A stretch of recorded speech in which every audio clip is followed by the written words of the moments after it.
Hello student, তোমরা যারা ক্যালকাটা ইউনিভার্সিটির আন্ডারে থার্ড সেমিস্টারের ছাত্রছাত্রী আছো এবং তোমাদের ইতিহাস সাবজেক্টটা এমডিসি কোর্সের সিসি 3 পেপার হিসাবে আছে, তোমাদের জন্য আজকে ক্লাসটা খুবই গুরুত্বপূর্ণ।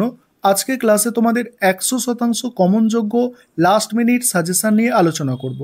তোমরা যে সিলেবাসে পরীক্ষা দিতে চলেছো, এই সিলেবাসে অলরেডি অনার্সের ছাত্রছাত্রীরা পরীক্ষা দিয়েছে, আর তোমাদের 21 তারিখে পরীক্ষা আছে। তোমাদের জন্য কোন প্রশ্নগুলো সব থেকে গুরুত্বপূর্ণ সেটা দেখে নাও। তার আগে তোমাদের আমি অনার্সের কোয়েশ্চেন পেপারটা দেখাবো যে এই সিলেবাসের ওপরে অনার্সে কোন প্রশ্নগুলো এসেছে, তারপর তোমাদের জন্য মোস্ট ইম্পর্টেন্ট প্রশ্ন নিয়ে আলোচনা করব। তোমরা অনার্সের প্রশ্নপত্রটা দেখে নাও। তোমাদের সিলেবাসের সঙ্গে অনার্সের DSCC 3 সিলেবাস কিন্তু সেম। সেখানে 5 নম্বরের প্রশ্ন যেগুলো দেওয়া হয়েছিল দেখো, প্রাচীন ভারতের দাস ব্যবস্থার প্রচলন নিয়ে মেগাস্তিনিসের বক্তব্য। পরের প্রশ্ন ছিল প্রাচীন ভারতের ইতিহাস রচনায় কৌটিল্যের অর্থশাস্ত্র, রমিলা থাপর মৌর্য প্রশাসনিক ব্যবস্থাকে কি কি স্তরে বিভক্ত করেছে। প্রাচীন ভারতে বর্ণ জাতি দুটি পৃথক ব্যবস্থা ছিল কি। রুদ্রদামন, শক কর্তব্য রুদ্রদামনের শাসনকালে শক সাতবাহনের সংঘর্ষ, অগ্রাহার ব্যবস্থা, এগুলো 5-এ দেওয়া হয়েছিল। অশোকের ধম্ম, এটা 20 নম্বরে পড়েছে। তারপরে প্রথম 3 শতকে রোমান ভারত বাণিজ্য সম্পর্কের ওপর টিকা। তারপরে সমুদ্রগুপ্তের কৃতিত্ব, প্রাচীন ভারতে বিজ্ঞান ও চিকিৎসা শাস্ত্রের উৎপত্তি অগ্রগতি, গান্ধার ও মথুরা শিল্প শৈলীর বৈশিষ্ট্য, ধর্মশাস্ত্র অনুযায়ী প্রাচীন ভারতে নারীর সম্পত্তির অধিকার ও বিবাহ ব্যবস্থার একটি চিত্র দাও। এইগুলো অনার্সে এই প্রশ্নগুলো এসেছে। এবার তোমাদের জন্য কোনগুলো মোস্ট ইম্পর্টেন্ট প্রশ্ন সেগুলো তোমরা দেখে নাও। এবারে তোমাদের জন্য মোস্ট ইম্পর্টেন্ট প্রশ্নগুলো তোমরা দেখে নাও। 10 এবং 20 নম্বরের জন্য যে প্রশ্নগুলো তোমরা তৈরি করবে দেখো। প্রথম প্রশ্ন, মৌর্য সাম্রাজ্যের পতনের কারণগুলি সংক্ষেপে বিবৃত করো। মোস্ট ইম্পর্টেন্ট প্রশ্ন। পরের প্রশ্ন, কুষাণ সম্রাট কনিষ্কের রাজনৈতিক ও সাংস্কৃতিক কৃতিত্বের বিবরণ দাও। মোস্ট ইম্পর্টেন্ট প্রশ্ন, প্রশ্নটা ঘুরিয়ে আসতে পারে, কুষাণ সম্রাট কনিষ্কের কৃতিত্ব। পরের প্রশ্ন, প্রাচীন ভারতের শূদ্র অস্পৃশ্যদের স্থান নির্ণয় করো। মোস্ট ইম্পর্টেন্ট প্রশ্ন। প্রথম 3টে প্রশ্ন তোমাদের জন্য মোস্ট ইম্পর্টেন্ট প্রশ্ন, এবং এই প্রশ্নটা তোমরা 10 নম্বরের জন্য করতে পারো, তবে 20 নম্বরের জন্য এই প্রশ্ন আর আসবে না, কারণ অনার্সে এসেছে 20 নম্বরে। ঠিক আছে, এই জন্য পাশে এইচ লেখা আছে, এইচ অর্থাৎ অনার্স।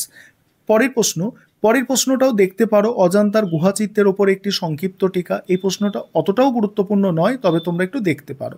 তারপরে মোস্ট ইম্পর্টেন্ট প্রশ্ন, গুপ্তযুগকে ভিত্তিভূমি বলে কেন চিহ্নিত করা হয়, ঠিক আছে, বা গুপ্তযুগকে সুবর্ণযুগ কেন বলা হয়। এই দুটো প্রশ্ন কিন্তু সেম। এই প্রশ্ন তোমাদের জন্য মোস্ট ইম্পর্টেন্ট। পরের প্রশ্ন দেখো, পরের প্রশ্ন হচ্ছে অশোকের ধম্ম সম্পর্কে আলোচনা করো, বা অশোকের ধম্মের রাজনৈতিক দর্শন। এই দুটো প্রশ্ন প্রায় এক, এবং এই প্রশ্ন তোমাদের 10 নম্বরের জন্য আসতে পারে, তবে 20-তে আসবে না, কারণ 20-তে অনার্স পেপারে পড়ে গিয়েছে। পরের প্রশ্ন হচ্ছে দেখো, খ্রিস্টীয় প্রথম 3 শতকে রোম ভারত বাণিজ্য বিস্তারের একটি সংক্ষিপ্ত বিবরণ দাও। পরের প্রশ্ন আছে দ্বিতীয় চন্দ্রগুপ্তের কার্যাবলী, অতটাও গুরুত্বপূর্ণ নয়। পরের প্রশ্ন, এইটা বললাম যে গুপ্তযুগকে সুবর্ণ যুগ বলা যায় কিনা।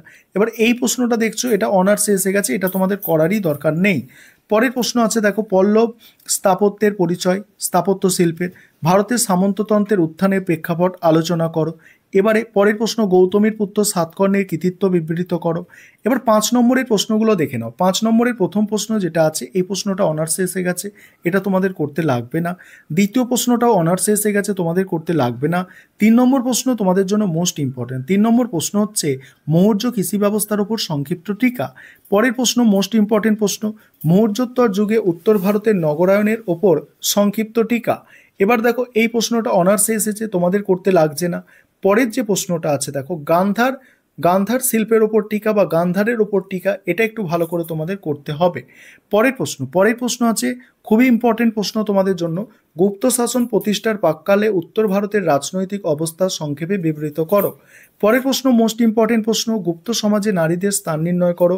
5 মার্কসের জন্য তোমাদের এটা মোস্ট ইম্পর্টেন্ট প্রশ্ন আছে। পরের প্রশ্ন আছে দেখো, প্রাচীন ভারতের ইতিহাস রচনায় অর্থশাস্ত্রের গুরুত্ব। এই প্রশ্নটা অনার্সে এসে গিয়েছে, তোমাদের করার দরকার নেই।